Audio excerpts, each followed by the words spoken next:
Vamos ao nosso estudo de Gênesis 3, capítulo 1. A cobra era o animal mais esperto que o Senhor Deus havia feito. Ela perguntou à mulher: é verdade que Deus mandou que vocês não comessem as frutas de nenhuma árvore do jardim? A serpente é o símbolo do engano.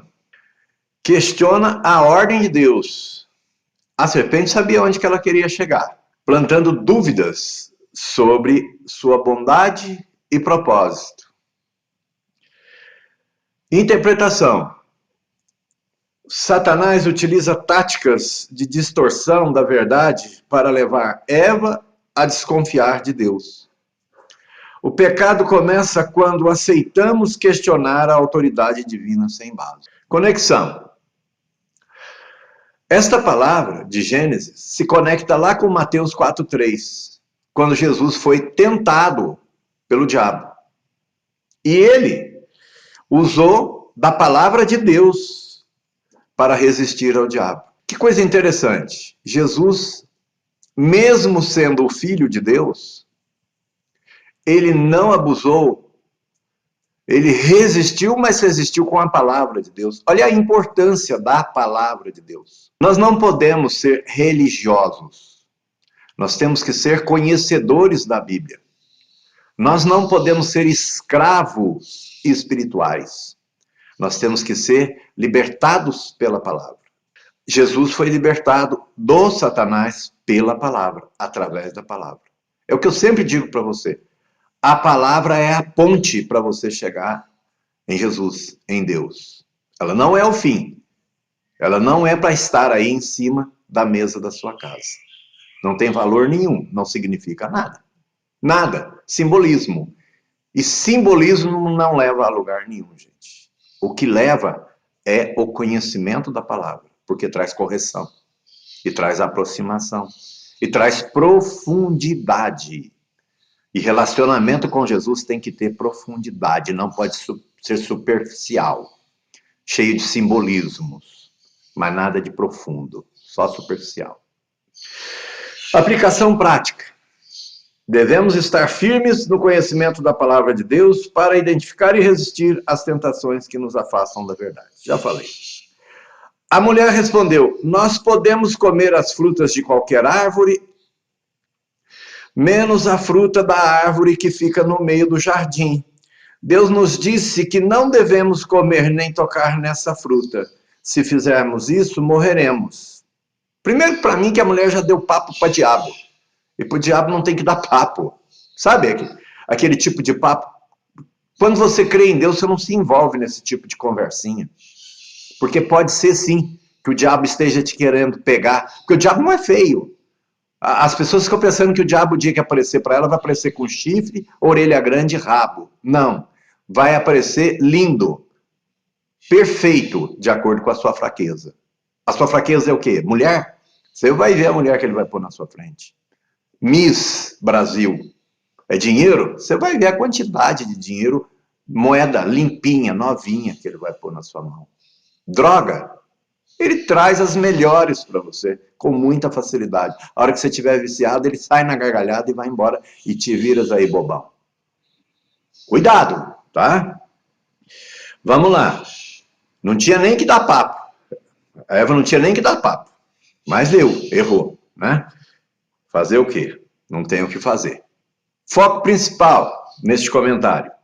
Eva repete parcialmente a ordem de Deus, mas acrescenta algo que ele não disse, nem tocar. Deus não falou para nem tocar, Deus falou para não comer. Nem tocar, Deus em nenhum momento falou na palavra. Interpretação. Quando não conhecemos claramente a palavra de Deus, somos mais vulneráveis ao engano. Eva distorceu o mandamento, abrindo espaço para a dúvida e erro. Não tem que distorcer a palavra. Deixa eu explicar um negócio para você. A palavra está fechada. A palavra não está aberta mais a receber nenhum livro, nenhum reescrito.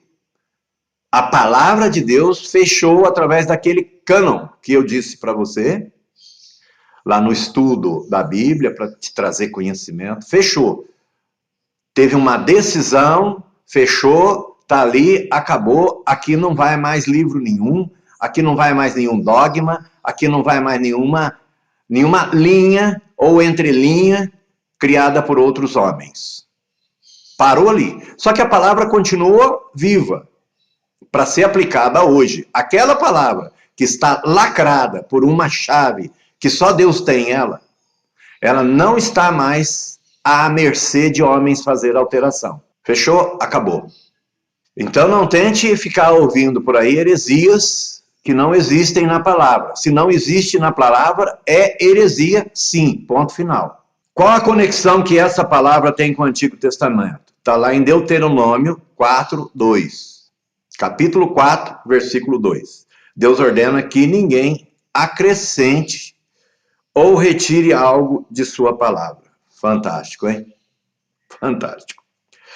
Tudo na Bíblia tem resposta. Se você estiver ouvindo um estudo, uma pregação, e ela não estiver dentro da Bíblia, sai fora. Tem que estar na Bíblia. Mas a cobra afirmou para Eva: vocês não morrerão coisa nenhuma.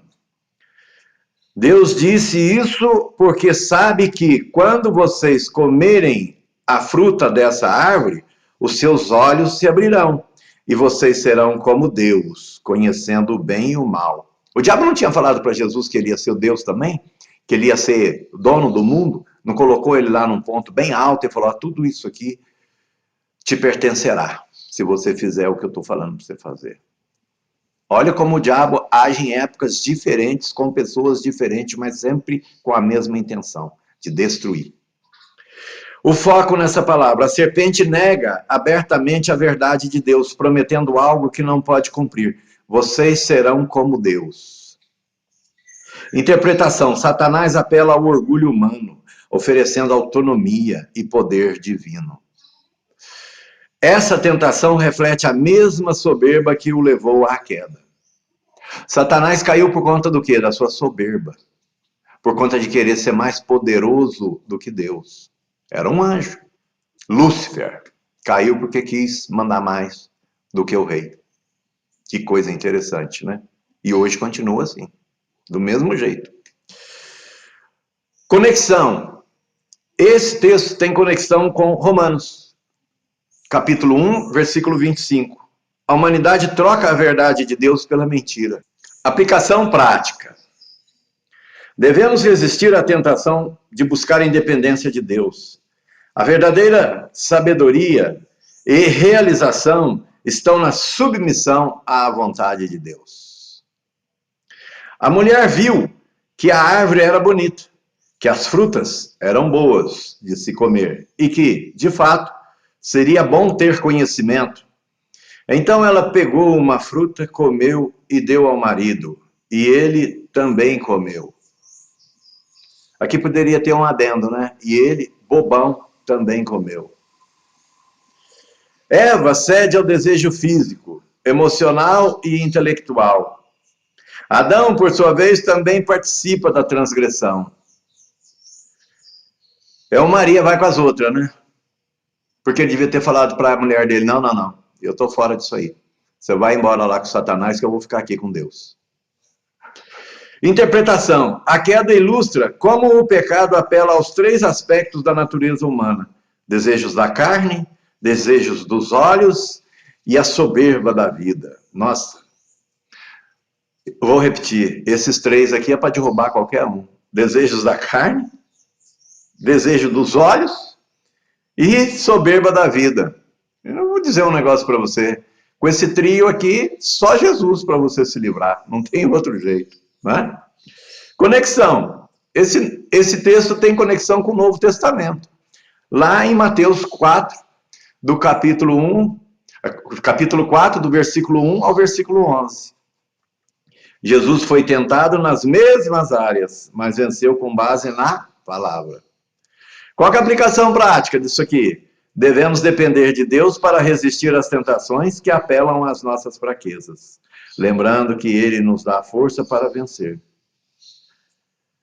Conexão com Coríntios 10, capítulo 1, 1 Coríntios, capítulo 10, versículo 13. Meu amigo, se você tem, minha amiga, se você tem uma fraqueza, você só vai vencer essa fraqueza com a presença permanente de Jesus. Como é que você faz para ter a presença permanente de Jesus? Caminhando com Ele o tempo todo, conversando com Ele, ouvindo músicas que te lembre Ele, que te lembre a adoração a Ele, que lembre do quanto você tem que respeitá-lo, do quanto você tem que ter fé para seguir o seu dia a dia. Versículo 7. Nesse momento os olhos dos dois se abriram e eles perceberam que estavam nus. Acabou a inocência, né? Aconteceu a queda. Então, costuraram folhas de figueira para se cobrirem. Foco nesse texto. A desobediência traz vergonha e separação de Deus, levando o homem e a mulher a tentar resolver o problema com seus próprios meios. Interpretação. A nudez física representa a vulnerabilidade espiritual. O homem e a mulher, ao se afastarem de Deus, perdem sua pureza e tentam, sem sucesso, esconder suas falhas. O que você vai esconder de Deus? Aonde? Como? Não existe nenhum lugar que você possa esconder alguma coisa de Deus. Não existe oculto para Deus. Conexão desse texto com o Antigo Testamento, Isaías 64:6. Isaías 64, versículo 6. Nossas justiças são como trapos imundos diante de Deus. Novo Testamento também tem conexão com Hebreus. Hebreus, capítulo 9, 22. Apenas Deus pode cobrir o pecado com o sacrifício perfeito. Aplicação prática.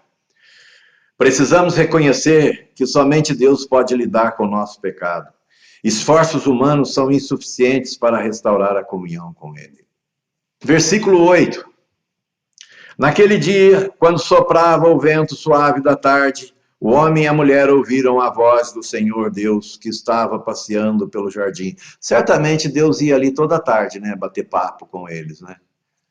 Como é que perde uma situação, uma oportunidade dessa, um deleite desse, de, à tarde, Deus vem aí para a gente bater um papo, para a gente colocar a conversa em dia. E Deus foi, para chegar lá. Então, se esconderam dele, no meio das árvores. Perderam a pureza, a natureza que Deus tinha dado para eles. E adquiriu essa natureza nossa que nós temos, que de bom não tem nada. Foco.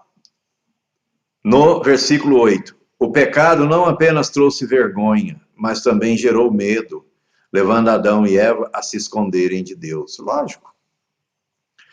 Mas já era tarde, o medo não resolveria.